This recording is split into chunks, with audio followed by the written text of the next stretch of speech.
కనకదుర్గమ్మ ఆలయంలో భద్రతా లోపాలు ఆందోళన కలిగిస్తున్నాయి.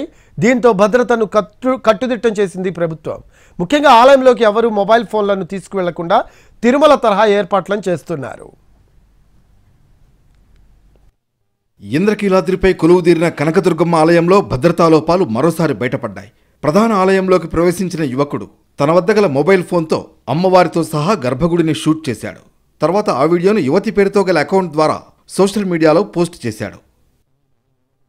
గర్భాలయంలో అమ్మవారిని మొబైల్తో చిత్రీకరించిన ఘటన ఆలయానికి భక్తులకు భద్రత కల్పించడంలో నెలకొన్న లోపాన్ని బయటపెట్టింది. గతంలో కూడా ఆలయ వీడియో సామాజిక మాధ్యమాల్లో చక్కర్లు కొట్టింది. అప్పట్లో సెక్యూరిటీ ఏజెన్సీపై చర్యలు తీసుకున్నారు. అలాగే జామర్లు ఏర్పాటు చేయడంతో పాటు ఆలయం చుట్టూ సీసీటీవీ కెమెరాలు పెట్టారు. జామర్లతో ఆడియో వీడియో కాల్స్ను ఆపగలరు, కానీ వీడియో రికార్డింగ్ను ఆపలేవంటున్నారు అధికారులు. తాజా ఘటనతో ఆలయంలోకి మొబైల్ ఫోన్లను అనుమతించకూడదని నిర్ణయించారు. తిరుమల తరహాలో ఆలయంలోకి ప్రవేశించిన ప్రతి భక్తుడిని క్షుణ్ణంగా తనిఖీ చేయాలని నిర్ణయించారు. సోషల్ మీడియాలో దుర్గగుడి వీడియో అంశంపై విచారణ జరిపిస్తున్నట్లు తెలిపారు మంత్రి ఆనం రామనారాయణ రెడ్డి. దర్యాప్తులో పోలీసులు గుర్తించిన అంశాల ఆధారంగా చర్యలు తీసుకుంటామన్నారు. మొత్తానికి కనకదుర్గమ్మ ఆలయ ప్రతిష్టకు భంగం కలిగించే వాళ్లపై కఠిన చర్యలు తీసుకుంటామంటున్నారు అధికారులు.